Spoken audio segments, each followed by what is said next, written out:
साथियों नमस्कार। आज हम लोग जो हैं वह कक्षा 12 के इतिहास विषय को लेकर के बोर्ड का जो ब्लूप्रिंट है उसे समझने का प्रयास करेंगे, क्योंकि साथियों आपको पता है कि कोरोना का जो प्रवाह है वो लगातार बढ़ता जा रहा है और उस कारण से पुनः प्रारंभ हुई जो कक्षाएं हैं वो बंद हो चुकी हैं। राजस्थान सरकार के अगले आदेशों तक जो है वो कक्षाएं बंद रहेगी और कक्षा 12 के जो बोर्ड के एग्जाम हैं वो भी अगली तारीखों तक, जब तक कि उसकी घोषणाएं नहीं हो जाती तब तक बंद रहेगा। एग्जाम का जो शेड्यूल है वो भी पोस्टपोन कर दिया गया है। तो उसी को ध्यान में रखते हुए कि हमारे विद्यालय के बच्चों को किस प्रकार से जो है बोर्ड एग्जाम की एक अच्छी तैयारी करवाई जा सके और वो किस प्रकार से अच्छे जो अंक हैं वो बोर्ड एग्जाम में प्राप्त कर सकें, उसी को लेकर के हम लोगों का प्रयास रहेगा। अभी दो विषयों को लेकर के, जिसमें प्रथम जो विषय रहेगा वो विषय रहेगा हम लोगों का इतिहास और द्वितीय जो विषय रहेगा वो रहेगा हम लोगों का राजनीति विज्ञान। इन दोनों विषयों को लेकर के हम लोग उन प्रकरणों को पढ़ने का प्रयास करेंगे जिसके माध्यम से हम अच्छे जो अंक हैं वो प्राप्त कर सकें। अच्छे अंक प्राप्त करने के लिए सबसे महत्वपूर्ण जो फैक्ट है वो ये है कि हमें तैयारी किस प्रकार से करनी है। हालांकि आप लगातार अच्छे स्रोतों से तैयारी कर रहे होंगे, हम इस प्रकार की एक आशा कर सकते हैं, लेकिन सबसे पहले हमें ज्ञात होना चाहिए कि किस किस प्रकार के जो प्रश्न हैं वह प्रश्न हमें बोर्ड एग्जाम में पूछे जाने हैं और हमें किस प्रकार के प्रकरणों पर अत्यधिक ध्यान देने की आवश्यकता है, जिससे हम लोग जो हैं वो गुणात्मक और मात्रात्मक दोनों ही रूपों में बोर्ड एग्जाम को क्रैक कर सकें और उसमें अच्छे अंक जो हैं वो प्राप्त कर सकें। तो सबसे पहले जो है दोस्तों हम लोगों को समझना पड़ेगा कि इस बार बोर्ड का जो परीक्षा पैटर्न है वो क्या रहने वाला है और हमें किस प्रकार से जो है बोर्ड के एग्जाम की तैयारी करनी है। इस बार का जो बोर्ड का परीक्षा पैटर्न है वो काफी शानदार रखा गया है, खास करके कोरोना काल को ध्यान में रखते हुए, जो सिर्फ इसी वर्ष फॉलो किया जाएगा। और आपके पास एक सुनहरा मौका है कि हम लोग अगर इस बोर्ड के परीक्षा पैटर्न को जो है फॉलो करते हैं तो हम लोग आसानी से बहुत अच्छे अंक प्राप्त कर सकते हैं। तो सबसे पहले हमें देखना है कि आपका जो इतिहास और राजनीति विज्ञान का लगभग दोनों का समान ही ब्लूप्रिंट है। पहले हम लोग इतिहास विषय के बारे में बात कर रहे हैं। तो इसमें आपका जो बोर्ड का पेपर होगा वो 5 खंडों के अंदर विभाजित होगा, A, B, C, D और E, या फिर आप इसको ऐसे भी कह सकते हैं अ, ब, स, द और य। इस प्रकार से भी आप इसको कह सकते हैं।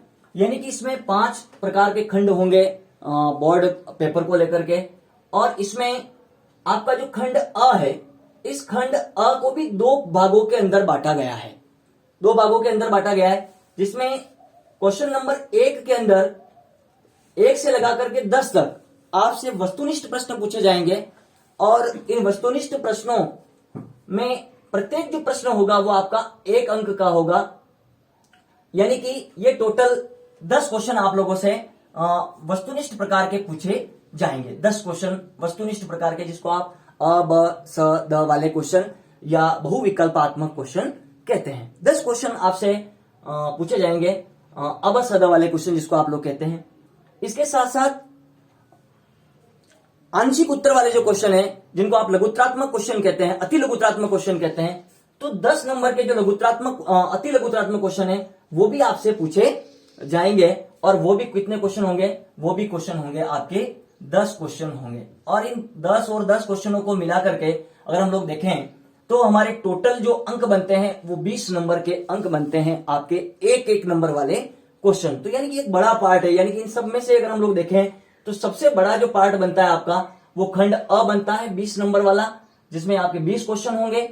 10 क्वेश्चन वस्तुनिष्ठ प्रकार के और 10 क्वेश्चन अति लघुत्रात्मक प्रकार के होंगे, जिनका उत्तर आपको बहुत ही सीमित शब्दों के अंतर्गत देना होता है। हम लोग जो इतिहास की एक श्रृंखला प्रारंभ करेंगे उसमें हमारा प्रथम जो फोकस रहेगा वो रहेगा इन 20 नंबरों के ऊपर, जिसके माध्यम से जो है हम लोग आसानी से 200, 300 या 400 ऐसे प्रश्नों की एक श्रृंखला आयोजित करेंगे और उसी श्रृंखला के माध्यम से जो है हम लोग इन 20 क्वेश्चनों को आसानी से कर सके। और प्रयास रहेगा कि आपको जो क्वेश्चन पढ़ाए जाए उन्हीं में से बोर्ड के अंदर आपको सारे वो क्वेश्चन देखने को मिल जाए। दूसरा जो हमारा पार्ट रहेगा खंड बी, जिसमें 12 से लगा करके 19 तक आपसे 8 क्वेश्चन पूछे जाएंगे। 12 से लगा करके 19 तक 8 क्वेश्चन पूछे जाएंगे और प्रत्येक जो प्रश्न है वो 2 नंबर का होगा आपका, यानी कि टोटल जो नंबर बनते हैं वो बनते हैं 16 नंबर का आपका पार्ट रहेगा 2 नंबर वाला। तो ये भी एक सामान्य सा पैटर्न है जिसमें आपको अपने उत्तर जो सीमा है वो 30 शब्दों के आसपास या 40 शब्दों के आसपास आपको रखनी है, जिनको आप लघुत्रात्मक क्वेश्चन कहते हैं। तो दूसरा जो पार्ट रहेगा वो रहेगा 16 नंबर का। फिर उसके बाद जब हम आगे बढ़ेंगे तो खंड स के अंदर आपको 20 से लगा करके 23 तक ये 4 क्वेश्चन पूछे जाएंगे और चारों ही क्वेश्चन 4-4 नंबर के होंगे, यानी कि 3 नंबर के क्वेश्चन बोर्ड एग्जाम में नहीं पूछे जा रहे हैं इस बार। 4-4 नंबर के क्वेश्चन होंगे, 4 क्वेश्चन, और उनका भी जो अंक भार होगा वो कितना होगा, 16 नंबरों का अंक भार होगा। फिर खंड डी के अंदर, यानी कि चौथा जो खंड रहेगा, 24 और 25 2 क्वेश्चन जो है वो 5-5 नंबर के पूछे जाएंगे। तो सामान्य सी बात है कि काफी महत्वपूर्ण है। 24 और 25 जो क्वेश्चन है वो 5-5 नंबर के क्वेश्चन है और ये 10 नंबर का पार्ट बनता है आपका, जो कि मुख्य रूप से किससे संबंधित होगा, आपके मानचित्र से संबंधित होगा, मानचित्र से संबंधित होगा। और ये बहुत सामान्य सा पार्ट है जिसमें आपकी पुस्तक के अंदर जो महत्वपूर्ण स्थल हैं, उन स्थलों को अगर आप लोग मानचित्र में अंकित करते हैं, जैसे सिंधु घाटी सभ्यता के स्थल हैं, उनमें से कोई 1 या 2 स्थल आपसे पूछे जा सकते हैं, या राष्ट्रीय आंदोलन से जुड़े हुए कोई स्थल हैं उनसे संबंधित कोई क्वेश्चन आपसे पूछे जा सकते हैं। और उन्हीं क्वेश्चनों को उन्हीं स्थानों को जो है आप लोगों को मानचित्र में अंकित करना है। और ये 10 नंबर का पार्ट है, तो ये बहुत महत्वपूर्ण पार्ट है हम लोगों का मानचित्र को लेकर के।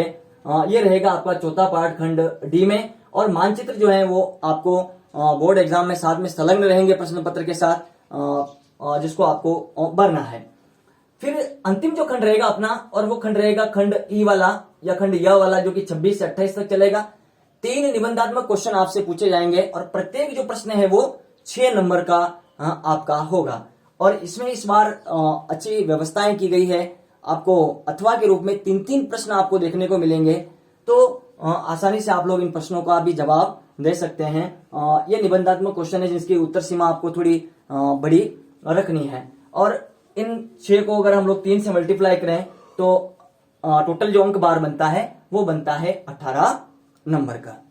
तो ये 18 नंबर के जो क्वेश्चन है वो आएंगे। इस प्रकार से आपका ये 80 नंबर का जो है मुख्य रूप से आपका अंक बार बनता है। और इसी अंक बार के आधार पर जो है हम लोगों को तैयारी करते हुए आगे बढ़ना है और परीक्षा के अंदर जो है वो सफलता प्राप्त करनी है। इसी को ध्यान में रखते हुए हमें तैयारी करनी है। अभी हम लोग जो श्रृंखला प्रारंभ करेंगे उसमें सबसे पहला फोकस रहेगा हमारा इन 20 नंबरों के ऊपर, इन 20 नंबरों के ऊपर, जिसमें हम लोग 300-400 क्वेश्चन करके जो इन 20 नंबरों को पक्का करने का प्रयास करेंगे। उसके बाद जैसा आपकी डिमांड होगी उस डिमांड के अनुसार जो है हम लोग इस श्रृंखला को आगे बढ़ाते रहेंगे। फिर सेकंड पार्ट हम लोग मानचित्र को लेकर के करेंगे, क्योंकि ये 10 नंबर का पार्ट है। तो ये 20 और ये 10 इन 30 नंबरों के ऊपर प्रारंभ में हम लोग काम करने का प्रयास करेंगे और प्रयास करेंगे कि आपको जो है इस डिजिटल प्लेटफॉर्म के माध्यम से एक अच्छी सुविधा प्राप्त हो सके, क्योंकि क्लासेज जो हैं वो बंद हैं। तो इसी को लेकर के हम लोग आज बिना समय नष्ट किए हुए अपनी जो एक श्रृंखला है उसको प्रारंभ करने का प्रयास करते हैं। आशा है कि आप सब लोगों को ये जो श्रृंखला है पसंद आएगी। आप सभी जानते हैं कि जो संसाधन है हमारे पास वो बड़े सीमित हैं और ये प्रथम प्रयास है, तो सामान्य सी कुछ गलतियां होना भी स्वाभाविक है। लेकिन जैसे जैसे श्रृंखला आगे बढ़ेगी तो उसमें इस प्रकार की चीजों में भी कमी आती चली जाएगी। अगर आप ध्यानपूर्वक इन चीजों को देखते हैं, जैसे आज हम लोग अपनी श्रृंखला के तहत 10 प्रश्नों को लेने वाले हैं, लेकिन वो सिर्फ 10 क्वेश्चन ही नहीं है। अगर आप इन्हें ध्यान से सुनते हैं तो आप अपने कम से कम 40 से 50 जो क्वेश्चन है वो तैयार कर सकते हैं इस श्रृंखला के माध्यम से, जिसमें हम लोग पूर्ण रूप से पैटर्न के अनुसार किन किन पाठों से जो है वो आप लोगों के क्वेश्चन पूछे जाएंगे और किस प्रकार के क्वेश्चन आपसे पूछे जा सकते हैं उसको लेकर के हम लोग पहला क्वेश्चन लेते हैं। और आपका जैसे पहला क्वेश्चन जो बनता है बोर्ड पैटर्न के अनुसार, जैसे हम लोग ये क्वेश्चन लेते हैं कि यात्रियों का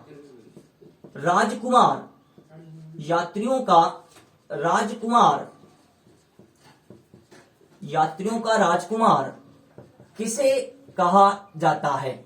किसे कहा जाता है? ये क्वेश्चन मान लीजिए हमसे बोर्ड के अंदर पूछा जाता है कि यात्रियों का जो राजकुमार है वो किसे कहा जाता है। तो सामान्य से हम लोग 4 अ सद वाले पार्ट नहीं लिख करके, जिस तरह की हमारे खंड अ का प्रथम पार्ट साथ साथ चलता रहेगा दोनों ही 20 ही क्वेश्चन को लेकर के, तो हम लोग इसका सीधा सा आंसर लिखेंगे। और आप सभी को पता है वो सामान्य सा क्वेश्चन है, उसका उत्तर हो जाएगा वैन सांग। इसका क्या उत्तर हो जाएगा?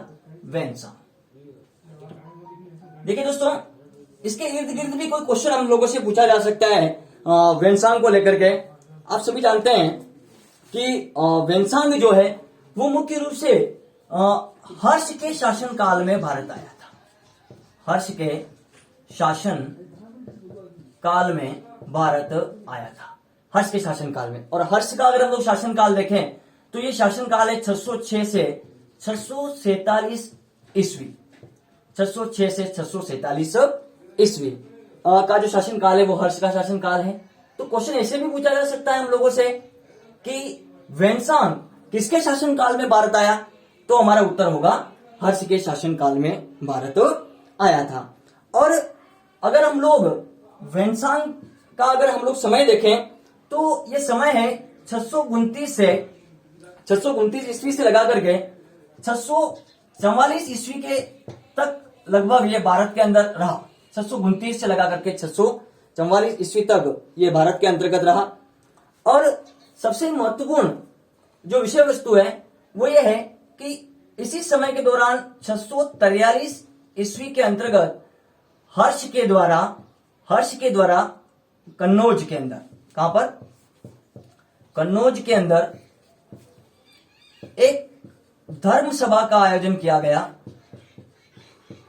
एक धर्म सभा का आयोजन किया गया और उस धर्म सभा का आयोजन की जो अध्यक्षता थी वो भी किसने की? वेनसांग के द्वारा की गई।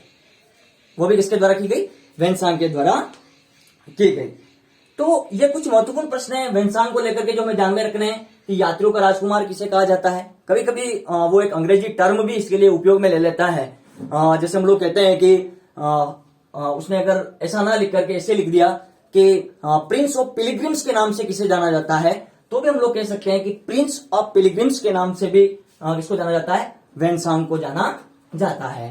कभी कभी हम लोग हेनसांग कहते हैं, कभी हेनचांग कहते हैं, क्योंकि चीनी जो लोग होते हैं वो च को ह को ऐसे च के रूप में बोलते हैं। तो अपना आंसर हो जाएगा हेनसांग। इसके साथ साथ हमें ध्यान में रखना है किसके शासनकाल में भारत आया? हर्ष के शासनकाल में भारत आया। हर्ष का जो शासनकाल है वो 606 से 647 ईस्वी के आसपास माना जाता है। और भारत के अंदर रहने का जो समय है इसका 629 से 644 ईस्वी, 629 से लगा करके 644 ईस्वी के आसपास ये रहा। और 643 ईस्वी के अंतर्गत सबसे महत्वपूर्ण है कि 643 ईस्वी के अंतर्गत कन्नौज के अंदर हर्ष के द्वारा, किसके द्वारा? हर्ष के द्वारा एक धर्म सभा का आयोजन किया गया। और उसी धर्म सभा का जो आयोजन था उसकी अध्यक्षता जो थी वो किसके द्वारा की गई?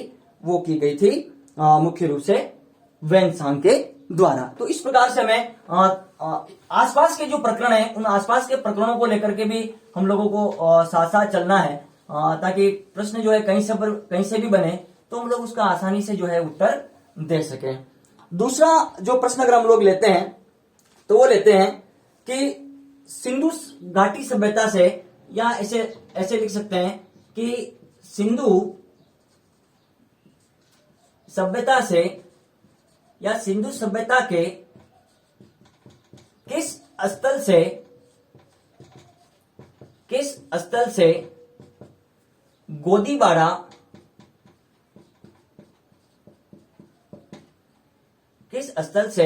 गोदीबाड़ा के साक्ष्य मिले हैं?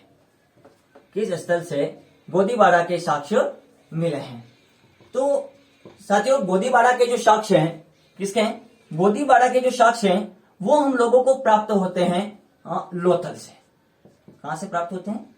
लोथल से जो है हमें गोदीबाड़ा के साक्ष्य प्राप्त होते हैं। काफी इंपॉर्टेंट क्वेश्चन है बोर्ड की दृष्टि से कि हमें सिंधु सभ्यता के किस स्थल से गोदीबाड़ा के साक्ष्य मिले हैं या प्राप्त होते हैं। तो वो प्राप्त होते हैं हम लोगों को मुख्य रूप से लोथल से। और लोथल आप लोग जानते हैं कि ये जो स्थान है वो गुजरात के अंदर स्थित है। तो क्वेश्चन ऐसे भी पूछा जा सकता है कि सिंधु घाटी सभ्यता का लोथल कहाँ स्थित है? तो हमारा उत्तर होगा गुजरात। हमारा उत्तर क्या होगा? गुजरात होगा। दूसरा, ये जो गोदीबाड़ा है, इसी गोदीबाड़ा को हम लोग डार्क यार्ड के नाम से भी जानते हैं। किस नाम से जानते हैं? डार्क यार्ड के नाम से भी जानते हैं। और सबसे महत्वपूर्ण चीज जो है वो ये है कि ये जो गोदीबाड़ा है ये सिंधु सभ्यता का सबसे बड़ा सार्वजनिक स्थल है। सबसे बड़ा सार्वजनिक स्थल है। सबसे बड़ा सार्वजनिक स्थल है। अगर हम लोग उसके आकार और प्रकार के रूप में देखें, हालांकि जो बड़ी बड़ी भवन या स्मारक के रूप में हम लोग देखें तो वो मोहनजोदड़ो के अन्नागार और स्नानागार और हड़प्पा का अन्नागार ये है, लेकिन वो कुछ भवन या मुख्य रूप से बनी हुई आकृतियां हैं। लेकिन अगर हम लोग सबसे बड़ी सार्वजनिक स्थल के रूप में अगर हम लोग देखें तो वो डार्क यार्ड या गोदीबाड़ा, जिसको जो लोथल से प्राप्त हुआ है, वो सिंधु सभ्यता का सबसे बड़ा सार्वजनिक स्थल भी है। ये भी हमें ध्यान में रखना है। इसके अलावा हमें कभी कभी ये भी पूछा जा सकता है कि सिंधु घाटी सभ्यता का वो कौन सा स्थल है जहां से हमें अग्नि वेदिकाएं मिलती है। क्या मिलती है? अग्नि वेदिकाएं। अग्नि जो वेदिकाएं हैं वो हमें कहां से प्राप्त होती है, या जिसको आप अग्नि वेदियां कहते हैं, या इसको आप ऐसे अग्निकुंड भी कह सकते हैं। अग्निकुंड भी कह सकते हैं। तो ये अग्निकुंड हमें कहां से प्राप्त होते हैं? तो ये प्राप्त होते हैं हमें लोथल से। लेकिन सिंधु घाटी सभ्यता के कुछ और भी स्थल है जहां से हमें अग्निकुंड प्राप्त होते हैं। और उसमें जो महत्वपूर्ण है वो है राजस्थान के अंदर स्थित कालीबंगा। कौन सा स्थान है? कालीबंगा। यहां से भी हमें अग्निवेदिकाएं प्राप्त होती है।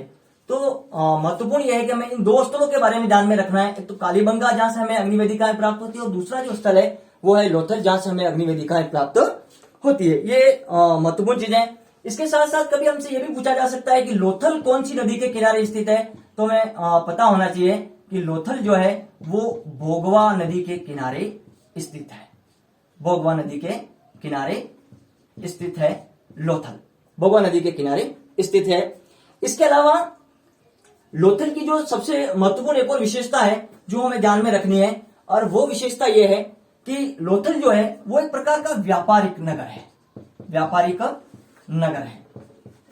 व्यापारिक नगर है। इसके अलावा जैसे आप लोग जानते हैं कि लोथल को बंदरगाह के रूप में भी हम लोग जानते हैं, क्योंकि गोदीबाड़ा वहीं मिलेगा जहां बंदरगाह है।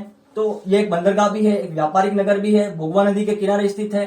अग्निकुंड के साक्ष्य हमें यहां से प्राप्त होते हैं। और इसके अलावा सिंधु सभ्यता का सबसे बड़ा सार्वजनिक जो स्थल है वो भी कौन सा है? वो लोथल है। तो ये कुछ सामान्य सी जानकारी है। इसके साथ साथ और भी अगर आप लोग ध्यान में रखना चाहें तो यहां से हमें एक मनके बनाने का कारखाना भी प्राप्त हुआ। ऐसे कुछ साक्ष्य प्राप्त होते हैं मनके बनाने का कारखाना। ये भी जो है हम लोगों को यहां से प्राप्त होता है। इसी कारण से इसको व्यापारिक नगर कहा जाता है। और ये इसी प्रकार का एक कारखाना हमें चनूगढ़ों से प्राप्त होता है। चनूगढ़ों से प्राप्त होता है मनके बनाने का कारखाना। तो कभी आपसे पूछा जाए कि मनके बनाने के कारखाने कहां कहां से प्राप्त हुए हैं, तो मनके बनाने के कारखाने हमें दो जगह से प्राप्त होते हैं। एक तो हमें लोथल से प्राप्त होता है, और दूसरा जो स्थल है वो है चनूगढ़ों के अंतर्गत। ठीक है ना। तो मेरे हिसाब से अब आपका ये सेकंड जो पार्ट है वो क्लियर हो चुका होगा। आप इसे पुनः एक बार रिवाइज कर सकते हैं। यानी कि सिंधु सभ्यता का वो कौन सा स्थल है जहां से हमें गोदीबाड़ा प्राप्त होता है। तो गोदीबाड़ा के साक्ष्य में लोथल गुजरात से प्राप्त होते हैं, जिसको डार्क यार्ड कह सकते हैं आप लोग। यही सब अग्निकुंड के जो साक्ष्य वो भी प्राप्त होते हैं। अग्निकुंड के साक्ष्य में और कालीबंगा से भी प्राप्त होते हैं। और कालीबंगा जो है वो राजस्थान के हनुमानगढ़ जिले में स्थित है। लोथल जो भोगवा नदी के किनारे स्थित है, एक व्यापारिक नगर बंदरगाह है। मनके बनाने के कारखाने भी यहाँ से प्राप्त होते हैं और उसको आप एक व्यापारिक नगर की संज्ञा भी दे सकते हैं। तो इस प्रकार से हम लोग देखें तो ये आपका जो सेकंड क्वेश्चन है वो आपका क्लियर हो जाता है। और इसके इर्द गिर्द और भी जो क्वेश्चन बोर्ड के अंदर बन सकते हैं आपकी कक्षा 12 के इतिहास को लेकर के, वो हमने समझने का प्रयास किया है। फिर हम लोग बिना समय नष्ट किए तीसरे क्वेश्चन की ओर बढ़े। जो तीसरा क्वेश्चन है हमारा वो क्वेश्चन है क्वेश्चन नंबर 3, जिसमें हम लोग देखेंगे कि राज तरंगिणी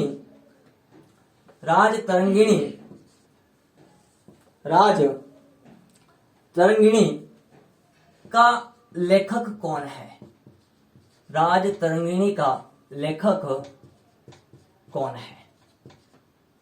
राज तरंगिणी का लेखक कौन है? तो बहुत सामान्य सा प्रश्न है राज तरंगिणी को लेकर के, बहुत सामान्य सा प्रश्न है और आप सभी को इसका उत्तर पता ही है कि राज तरंगिणी का जो लेखक है वो है कलहण। कौन है? कलहण। राज तरंगिणी का जो लेखक है वो है कलहण। अगर हम लोग राज तरंगिणी की बात करें तो ये एक बहुत ही महत्वपूर्ण पुस्तक है जो कि कलहण के द्वारा लिखी गई है। और इसका अगर हम लोग रचना काल देखें, अगर हम लोग इसका रचना काल देखें कि राज तरंगिणी की जो रचना है वो कब हुई, तो हम लोग देखते हैं कि 1147 से लगा करके 1149 ईस्वी के मध्य कलहण के द्वारा राज तरंगिणी की रचना की गई और 1150 में यह पुस्तक बनकर के पूर्ण रूप से तैयार हो गई। तो कभी एक सामान्य सा क्वेश्चन अगर आपसे पूछा जाए कि राज तरंगिणी का रचना काल पूछा जाए तो फिर आप 1147 से 1149 बता सकते हैं, और सीधी अगर कोई डेट पूछी जाए तो आप 1150 बता सकते हैं कि राज तरंगिणी की जो रचना है वो 1150 में हुई है। तो और सबसे महत्वपूर्ण जो है इसको लेकर के कि इस राज तरंगिणी के अंदर महाभारत काल से लगा करके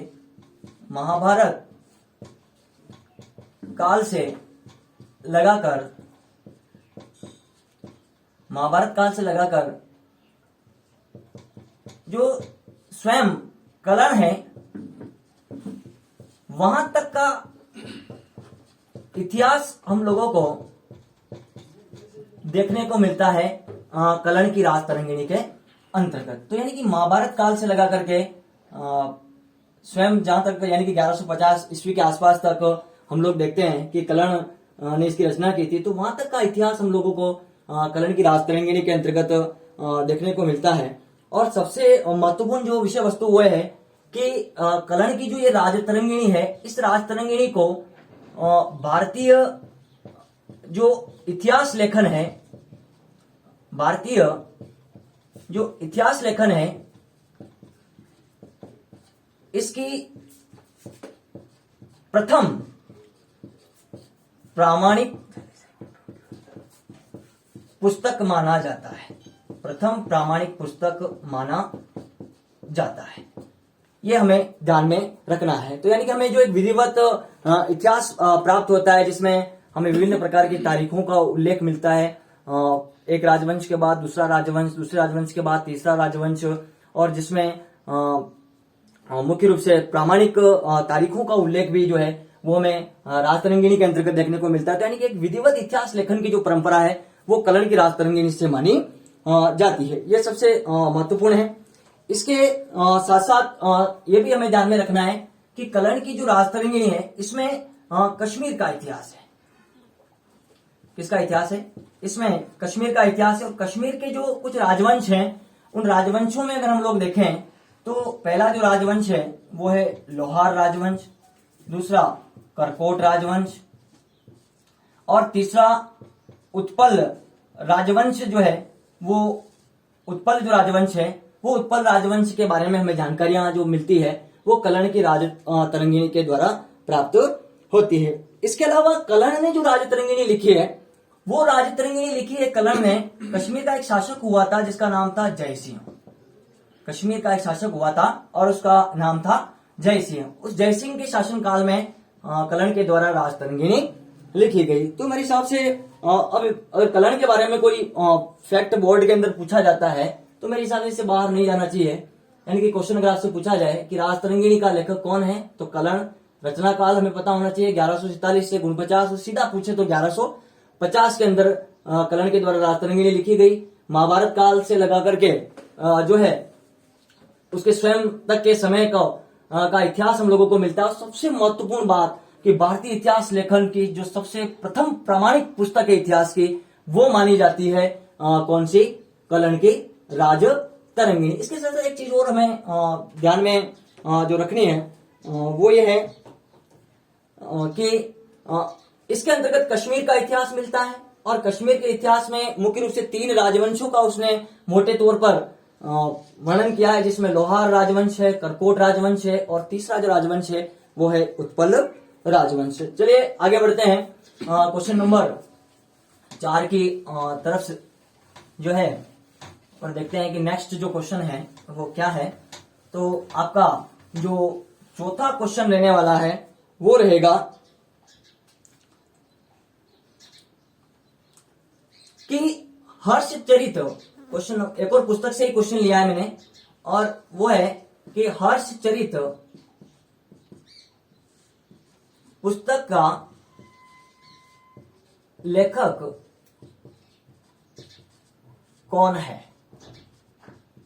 हर्षचरित पुस्तक का लेखक कौन है?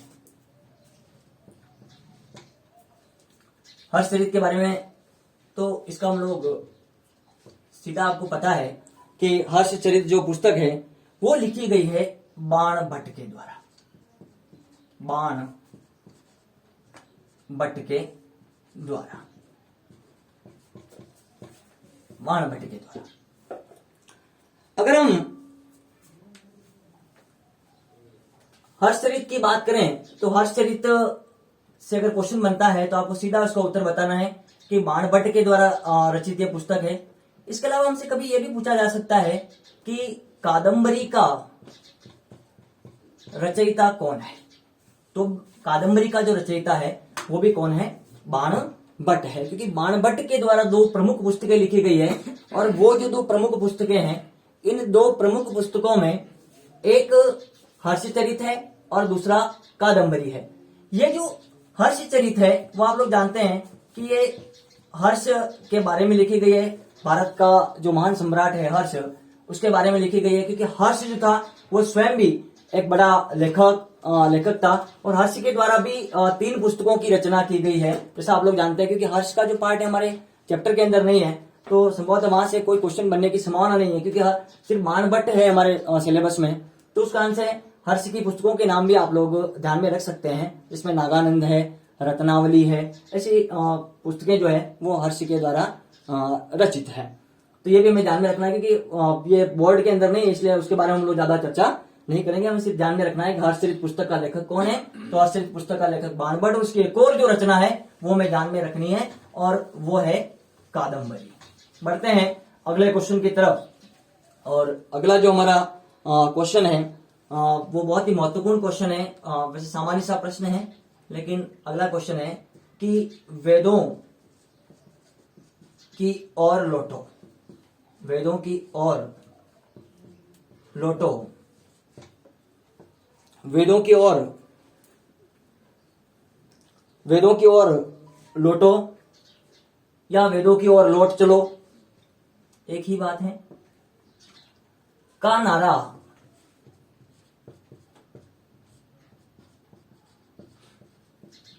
किसने दिया? किसने दिया?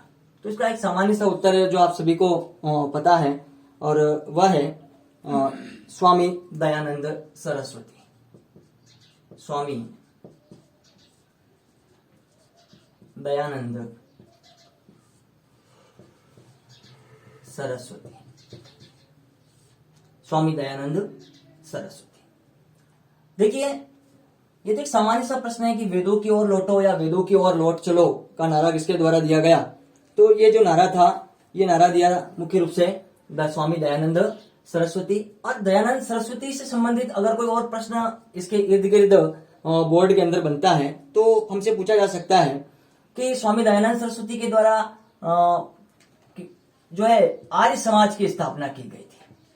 आर्य समाज की स्थापना की गई थी। आर्य समाज की जो स्थापना है वो हुई थी 1875 में, 1875 में, और 1875 मुंबई, 1875 मुंबई के अंदर आर्य समाज की स्थापना हुई थी। इसके अलावा स्वामी दयानंद सरस्वती से संबंधित और कोई क्वेश्चन पूछा जा सकता है हमसे कि शुद्धि आंदोलन जो था वो किसके द्वारा चलाया गया? तो शुद्धि जो आंदोलन था वो भी स्वामी दयानंद सरस्वती के द्वारा चलाया गया था, जिसमें हिंदू धर्म को छोड़कर के अन्य धर्मों में चले गए लोगों को वेदोक्त रीति से वापस जो था वो हिंदू धर्म के अंदर सम्मिलित किया गया, और उसी आंदोलन को जो है हम लोग शुद्धि आंदोलन के नाम से जानते हैं। इसके अलावा कभी कभी यह भी पूछा जा सकता है कि स्वामी दयानंद सरस्वती के बचपन का नाम क्या था? ये भी कभी कभी क्वेश्चन पूछा जाता है, बचपन का नाम क्या था? तो आपको पता होना चाहिए कि बचपन का जो नाम था वो क्या था उनका? मूल शंकर। स्वामी दयानंद सरस्वती के बचपन का नाम था मूल शंकर। इसके अलावा हम लोग देखें तो इनके द्वारा एक पुस्तक की रचना की गई थी, और वो पुस्तक थी सत्यार्थ प्रकाश। सत्यार्थ प्रकाश। तो कभी ये क्वेश्चन भी बन सकता है कि स्वामी दयानंद सरस्वती के द्वारा कौन सी पुस्तक की रचना की गई? सत्यार्थ प्रकाश। या सत्यार्थ प्रकाश की रचना किसके द्वारा की गई? तो स्वामी दयानंद सरस्वती। तो हमें ध्यान में होना चाहिए कि सत्यार्थ प्रकाश की जो रचना है वो भी स्वामी दयानंद सरस्वती के द्वारा की गई है। इसके अलावा सबसे महत्वपूर्ण इनकी जो देन रही स्वामी दयानंद सरस्वती की, अगर हम लोग देखें तो स्वदेशी और मुख्य रूप से स्वदेश या स्वदेशी, स्वदेश कह सकते हैं आप लोग भले, स्वदेश प्लस स्वदेशी प्लस जो है मुख्य रूप से जिसको हम कहते हैं स्वभाषा। क्या कहते हैं? स्वभाषा। क्योंकि उस समय अंग्रेजी भाषा का काफी ज्यादा ट्रेंड चल रहा था, तो अपनी भाषा के गौरव के बखान के लिए और स्वदेश, स्वदेशी, स्वभाषा जैसे शब्दों का जो उपयोग था वो सबसे पहले स्वामी दयानंद सरस्वती के द्वारा किया गया, और देश के अंदर एक नव चेतना जागृत करने का प्रयास स्वामी दयानंद सरस्वती के द्वारा किया गया। और सबसे महत्वपूर्ण बात है कि स्वामी जी का जो संबंध था वो राजस्थान से भी था, क्योंकि आपने सत्यार्थ प्रकाश की जो रचना है वो मुख्य रूप से उदयपुर और फिर अजमेर, इन्हीं क्षेत्रों के अंतर्गत जो है सत्यार्थ प्रकाश की रचना भी हुई थी, उसका प्रकाशन भी हुआ था। तो राजस्थान के साथ आपका एक विशेष लगाव रहा है, और समय समय पर राजस्थान की यात्राएं भी स्वामी जी के द्वारा की गई थी, तो ये भी हमें ध्यान में होना चाहिए। तो वेदों की ओर लौटो का नारा किसने दिया? स्वामी दयानंद सरस्वती ने। इसके साथ साथ हमें आर्य समाज पता होना चाहिए, 1875, शुद्धि आंदोलन, सत्यार्थ प्रकाश, और उनके बचपन का नाम मूल शंकर। इन सारी चीजों को लेकर के कभी बोर्ड के अंदर जो है हमें क्वेश्चन पूछे जा सकते हैं। बढ़ते हैं अगले क्वेश्चन की तरफ,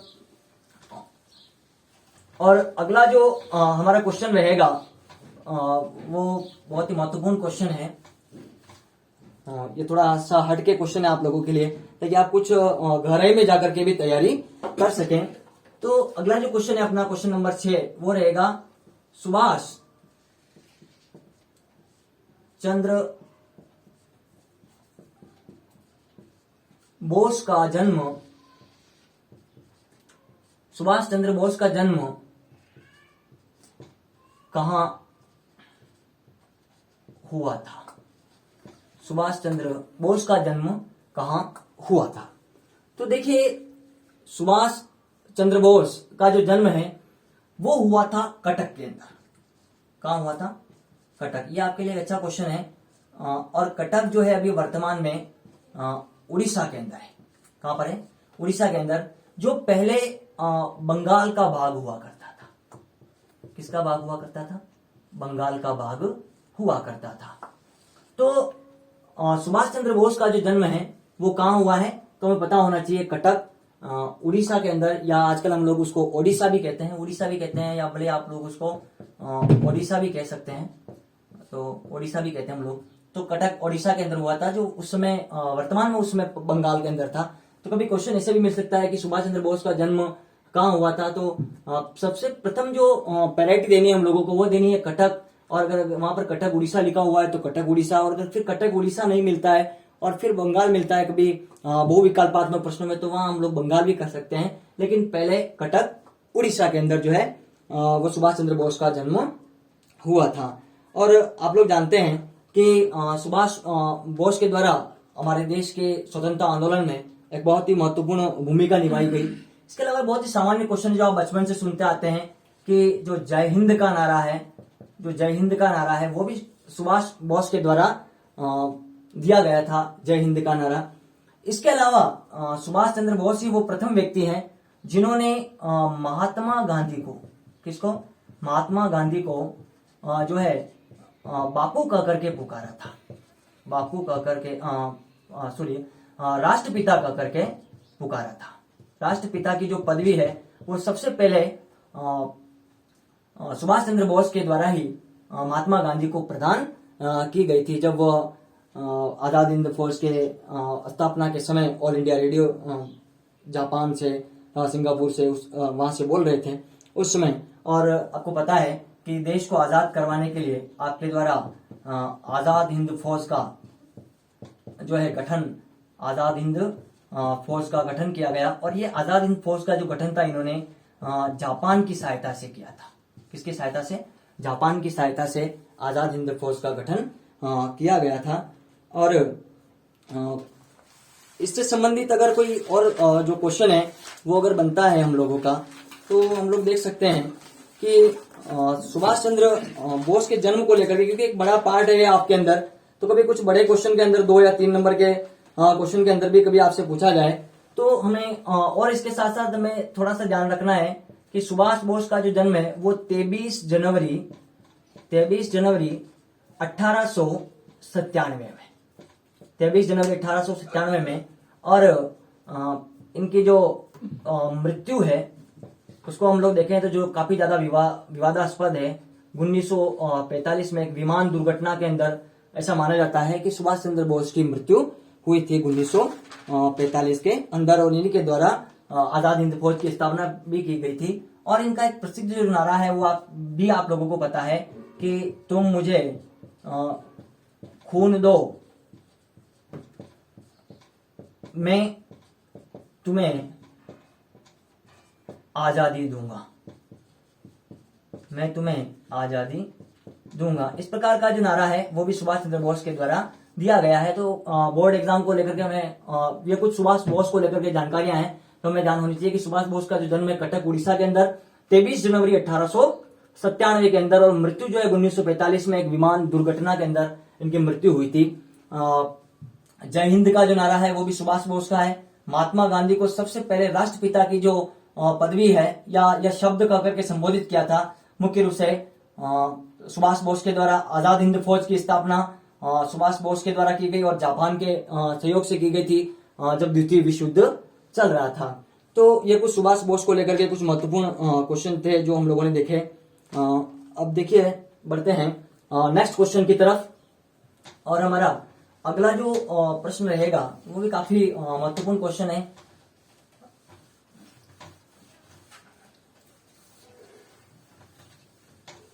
अगला जो हमारा क्वेश्चन है, और वो क्वेश्चन है कि क्वेश्चन नंबर 7 ले लेते हैं हम लोग। क्वेश्चन नंबर 7, बंगाल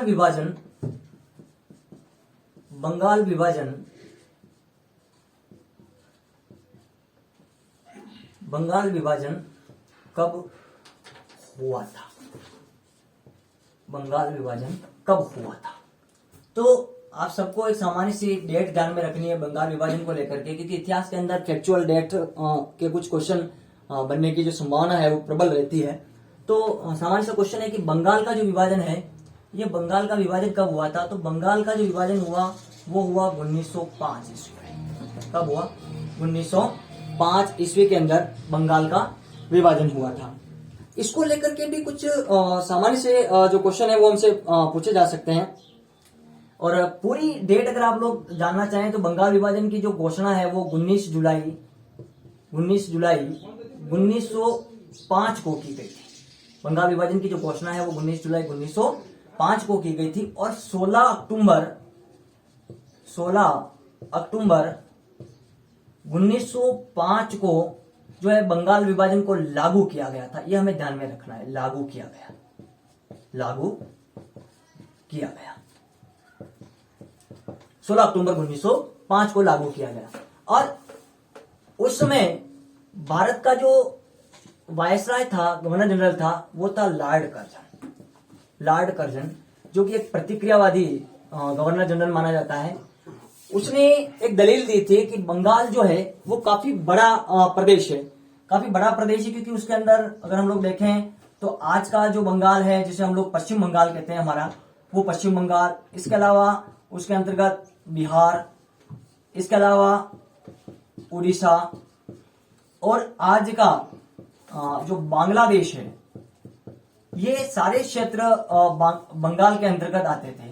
तो इतना बड़ा क्षेत्र है और उसका प्रशासन करने में काफी ज्यादा समस्याओं का सामना करना पड़ता है। उसी को ध्यान में रखते हुए लॉर्ड कर्जन ने कहा था कि हमें बंगाल का विभाजन करना पड़ेगा, और बंगाल का जो विभाजन है वो किया गया। 19 जुलाई 1905 को इसकी घोषणा की गई और इसको लागू कर दिया गया। 16 अक्टूबर 1905 को बंगाल का विभाजन लागू कर दिया गया। इसी 16 अक्टूबर 1905 को, क्योंकि अंग्रेजों की एक नीति थी कि फूट डालो और राज्य करो, उसी के तहत, क्योंकि बंगाल उस समय क्रांति का सबसे प्रमुख केंद्र था और अंग्रेजों के विरुद्ध या अंग्रेजों को देश से बाहर निकालने के लिए जितने सारे अभियान चल रहे थे, उन अभियानों में सबसे प्रमुख जो क्षेत्र था वो बंगाल था।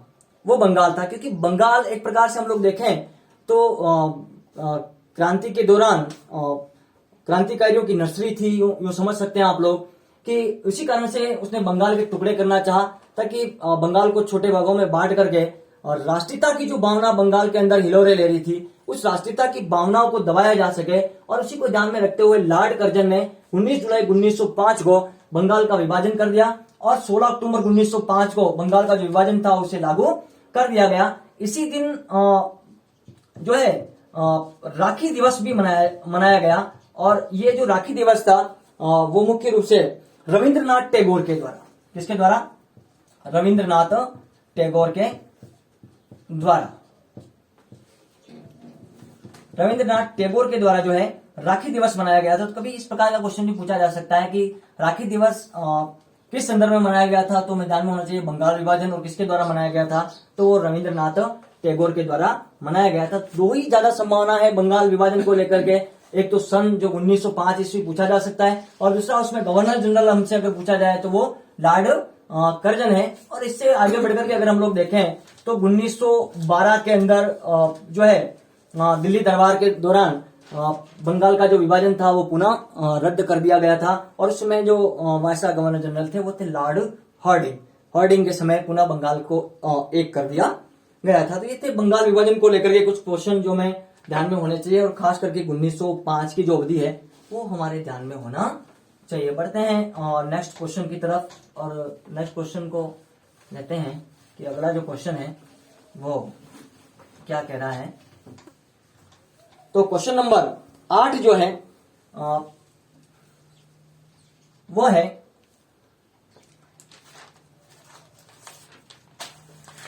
अगला जो क्वेश्चन है अपना वो है तराइन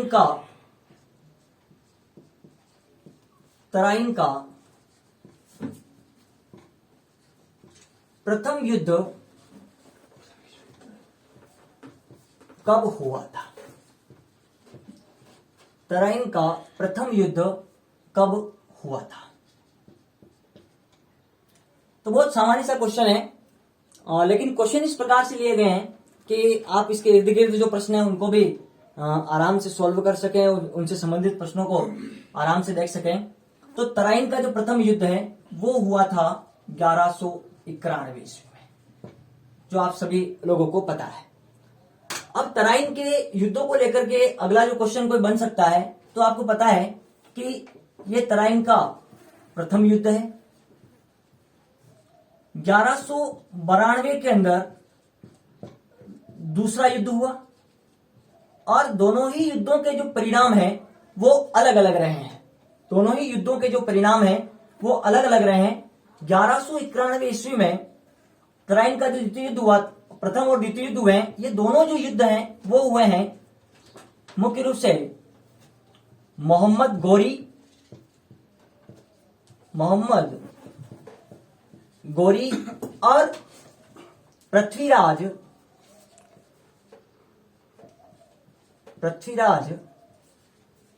चौहान, जिसको आप पृथ्वीराज तृतीय के नाम से भी जानते हैं। मोहम्मद गौरी और पृथ्वीराज चौहान, जिसको हम लोग पृथ्वीराज तृतीय के नाम से भी जानते हैं। प्रथम युद्ध की अगर हम लोग बात करें, 1191 वाला जो युद्ध था, उसमें जो विजय हुई वो विजय हुई पृथ्वीराज चौहान की। और द्वितीय जो युद्ध था, इस द्वितीय युद्ध में मोहम्मद गौरी पुनः जो है तराइन के युद्ध में मोहम्मद गौरी को पराजित कर देता है। 1192 ईस्वी का जो युद्ध है, ये भारतीय इतिहास की दृष्टि से भी काफी महत्वपूर्ण युद्ध है, क्योंकि इसी युद्ध के बाद भारत के अंदर इस्लामी साम्राज्य की जो नींव है वो लगातार मजबूत होती चली जाती है। क्योंकि मोहम्मद गौरी के पश्चात भारत में कुतुबुद्दीन ऐबक के नेतृत्व में दास वंश की स्थापना होती है, और लगभग काफी लंबे समय तक, जिसको हम लोग जहां हम लोग मुगल काल, सल्तनत काल का जो सारा समय रहा, वो सारा एक इस्लामिक राज्यों का समय था। तो उसकी शुरुआत जो है वो 1192 ईस्वी के युद्ध के दौरान ही मानी जाती है। इतिहास के अंदर जो सबसे ज्यादा विवादास्पद प्रकरण है, उन प्रकरणों में मुख्य रूप से मोहम्मद गौरी और पृथ्वीराज चौहान का इतिहास भी माना जाता है, क्योंकि बहुत सारे लोगों का ये मान्यता है कि पृथ्वीराज चौहान और मोहम्मद गौरी के मध्य 17 युद्ध हुए थे। कहीं हमें 18 युद्ध मिलते हैं, कहीं हमें 21 युद्ध मिलते हैं, लेकिन तत्कालीन इतिहासकारों ने मुख्य रूप से 2 ही युद्धों का वर्णन किया है, तराइन के युद्धों का।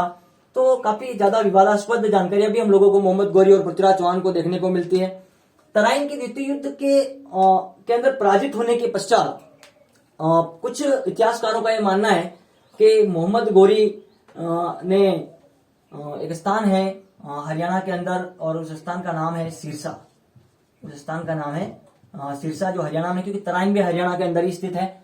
सिरसा के अंदर पृथ्वीराज चौहान को पकड़ लिया जाता है और उसको मौत के बंदी बना करके गजनी ले जाया जाता है और उसको मौत के घाट उतार दिया जाता है। कुछ इतिहासकार जैसा कवि चंद्रवरदाई हैं, जिन्होंने पृथ्वीराज रासो लिखा है, तो पृथ्वीराज रासो के अंदर कवि चंद्रवरदाई ने वर्णन किया है कि शब्द भेदी बाण जो चलाने में काफी प्रवीण थे पृथ्वीराज चौहान, और उसी शब्द भेदी बाण के द्वारा जो है गजनी में मोहम्मद गौरी को मार दिया जाता है पृथ्वीराज चौहान के द्वारा। इसके अलावा कुछ इस प्रकार के तत्कालीन हमें सिक्के भी प्राप्त होते हैं। एक इतिहासकार है इसामी, एक इतिहासकार है इसामी, जो इस बात की पुष्टि करता है, थोड़ा अच्छा लिख लेते हैं। एक इतिहासकार है इसामी, जो इस बात की पुष्टि करता है कि मोहम्मद गौरी और पृथ्वीराज चौहान के मध्य जो थी वो मित्रता स्थापित हो गई थी, और उसी को ध्यान में रखते हुए वो अपना एक सिक्का प्रस्तुत करता है। इस सिक्के के ऊपर मोहम्मद बिन साम, एक और मोहम्मद बिन साम लिखा हुआ है, और एक और पृथ्वीराज चौहान का नाम और चित्र अंकित है। तो इस प्रकार की जानकारियां भी हमें सिक्कों से प्राप्त होती है। तो काफी विवादास्पद इतिहास रहा है इसको लेकर के। खैर जो भी हुआ हो, लेकिन हमें ध्यान में रखना है कि तराइन का जो प्रथम युद्ध है वो 1191 ईस्वी में मोहम्मद गौरी और पृथ्वीराज चौहान के मध्य, और 1192 ईस्वी में मोहम्मद गौरी और पृथ्वीराज चौहान के मध्य द्वितीय युद्ध होता है। प्रथम युद्ध का जो परिणाम था, जिसमें पृथ्वीराज चौहान तृतीय, जिसको हम लोग राय पिथौरा भी कहते हैं, विजित होता है, और द्वितीय युद्ध में पृथ्वीराज चौहान जो है वो मोहम्मद गौरी के हाथों पराजित होता है। तो इसको लेकर के कभी बोर्ड के अंदर कोई क्वेश्चन बन सकता है तराइन के युद्धों को लेकर के, तो भी हमें थोड़ा ध्यान में होना चाहिए। बढ़ते हैं नेक्स्ट क्वेश्चन की तरफ, और नेक्स्ट जो क्वेश्चन है हम लोगों का क्वेश्चन नंबर 9। अगला जो क्वेश्चन है वो है क्वेश्चन नंबर 9, और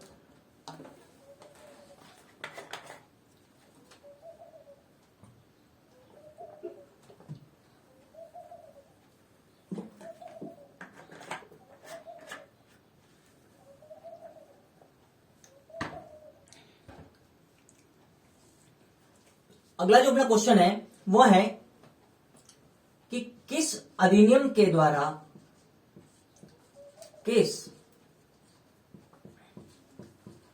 अधिनियम के द्वारा, किस अधिनियम के द्वारा प्रांतों में द्वैध शासन की स्थापना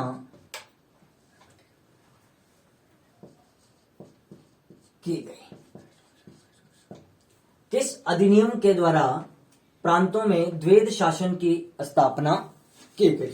अगर हम लोग इसको लें तो आप सबको पता है कि प्रांतों में जो द्वैध शासन है, ये द्वैध शासन लागू किया गया 1919 के अधिनियम द्वारा। ये हमें ध्यान में रखना है, 1919 के अधिनियम के द्वारा। और इसी अधिनियम को जो है हम लोग मुख्य रूप से मॉन्टेग्यू चेम्सफोर्ड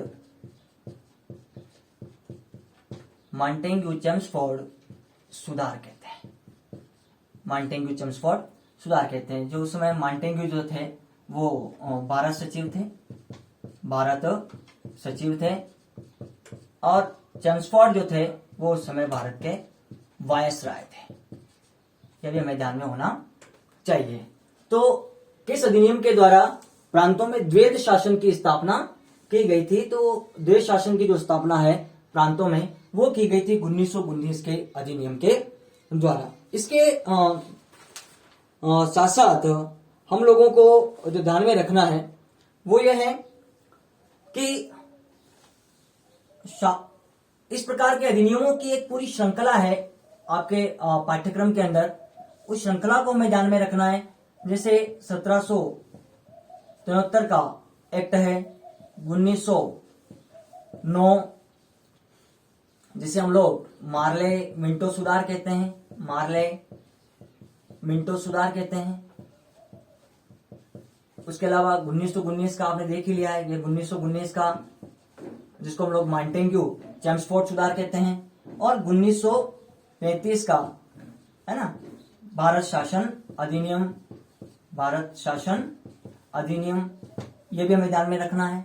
इसके अलावा 1947 का जो हमारा स्वतंत्रता का शासन अधिनियम है, स्वतंत्रता को लेकर के, तो ये कुछ महत्वपूर्ण 1773 का रेगुलेटिंग एक्ट, 1909 का मार्ले मिंटो, 1919 का मॉन्टेग्यू चेम्सफोर्ड, 1935 का भारत शासन अधिनियम और 1947 का भारतीय स्वतंत्रता विधेयक अधिनियम जो है वो हमें ध्यान में रखना है। और उनका भी अच्छे से ध्यान में होना चाहिए कि कब कौन से अधिनियम जो थे वो पारित किए गए। तो बोर्ड में यहाँ से भी क्वेश्चन बनने की संभावना बन जाती है, यानी कि किस अधिनियम के द्वारा द्वैध शासन की स्थापना की गई थी? तो वो की गई थी 1919 के अधिनियम के द्वारा। और आज का जो अंतिम प्रश्न है वो देख लेते हैं। अंतिम जो क्वेश्चन है आज का हमारा, क्योंकि अब आज हम लोगों ने सिर्फ प्रथम जो लेक्चर था उसका आंसर हमने सिर्फ मात्र 10 ही क्वेश्चन रखे हैं, लेकिन फिर हम इन प्रश्नों की जो संख्या है वो लगातार बढ़ाते चलेंगे ताकि बहुत ही कम समय में आप अधिक से अधिक प्रश्नों को सोल्व कर सकें। अगला जो क्वेश्चन है वह है राजस्थान में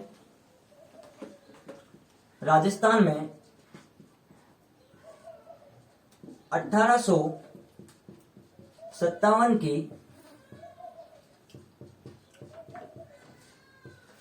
क्रांति का प्रारंभ कहां से हुआ?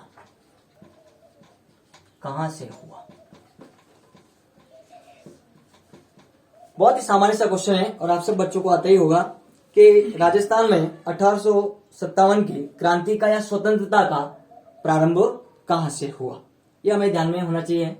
तो हम लोग देखें तो 1857 की क्रांति का जो प्रारंभ है वो हुआ है नसीराबाद से। कहां से हुआ है? नसीराबाद से। और नसीराबाद आप सभी जानते हैं कि कहां स्थित है? अजमेर में। नसीराबाद कहां पर स्थित है? अजमेर के अंदर। तो हमें यह भी पता होना चाहिए कि नसीराबाद से जो है 1857 की क्रांति का प्रारंभ कब हुआ। तो हमें ध्यान में रखना है कि 28 मई 1857 को नसीराबाद से राजस्थान के अंदर क्रांति का प्रारंभ हुआ। और ये क्रांति जो थी वो 15वीं, ये भी ध्यान में रखना है हम लोगों को कि जो 15वीं बंगाल इन्फेंट्री थी, एक सैनिक टुकड़ी का नाम है 15वीं बंगाल इन्फेंट्री। इसके द्वारा नसीराबाद के अंदर क्रांति की गई थी सर्वप्रथम 28 मई 1857 के अंतर्गत। और आपको पता है कि नसीराबाद एक सैनिक छावनी भी थी, क्योंकि इसके साथ साथ हमें यह भी पता होना चाहिए कि ये सैनिक छावनी भी थी। इस प्रकार राजस्थान के अंदर मुख्य रूप से 6 सैनिक छावनियां थी जो भी हमें पता होनी चाहिए। जिसमें पहली तो आप लोग देख ही चुके हैं कि पहली जो सैनिक छावनी थी वो थी नसीराबाद, दूसरी नीमच, तीसरी खेरवाड़ा, चौथी देवली, पांचवी एरिनपुरा,